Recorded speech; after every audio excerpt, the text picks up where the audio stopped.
What's up, guys? Welcome back to the channel. Today I'm going to talk a little bit about the hogs here in Florida, because as you can see behind me, it's a major issue.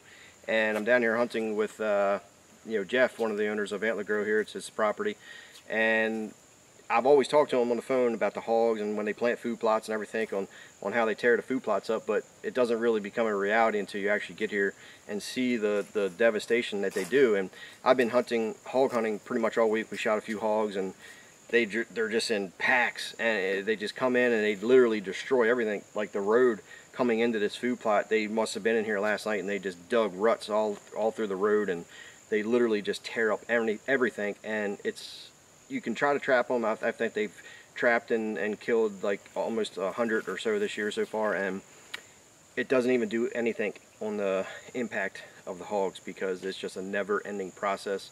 And we're going to throw Jeff in here and let him talk a little bit more about it. Dave, I tell you what, it's been a pain in the neck.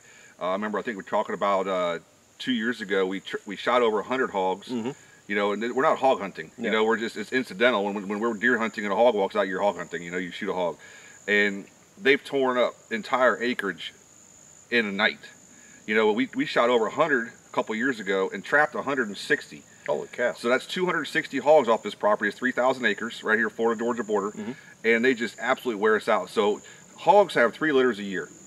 You know, and by the time the third litter is being produced by that female, the sow, the first litter is already reproducing. Mm-hmm. So it's a never-ending process. Never-ending process. So you know, that one sow could drop 30 hogs, you know, in her 1 year, and then that third litter, I mean that first litter that was born towards the end of the year, is now dropping an X amount more.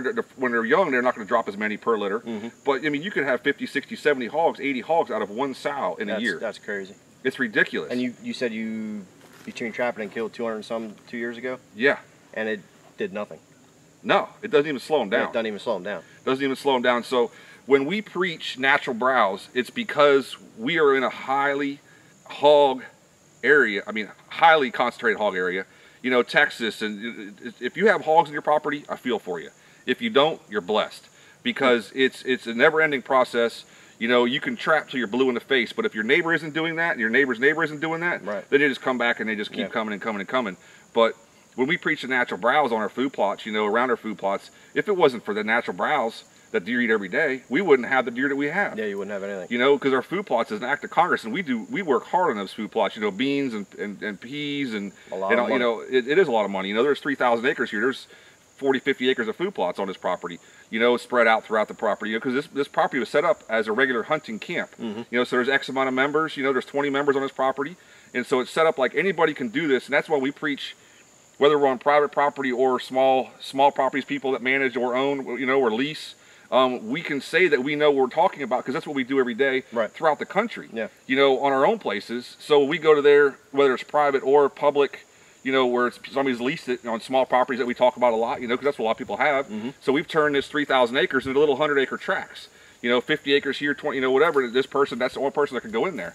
You know, unless given permission by somebody else. And everyone fights the same problem. It's the hogs. Yeah, they're everywhere. It's everywhere. A pain in the neck. I mean, I was hunting the other night, 2 nights ago, and like 20 of them came out. Yeah. You know, you heard them coming, and they just come out of nowhere. Yeah, we hunt them, you know, in the summertime, not during deer season. We hunt them a lot at night. Yeah. You know, with the green lights, you know, it's awesome. You got to do what you can to try to get. You do, and then you trap. I think Jay got 5 or 6 and trapped the other day. Yeah. One of the members, mm-hmm, you know, and then he shot someone besides that, you know, on the way down to get more, you know, to get hogs out of the trap.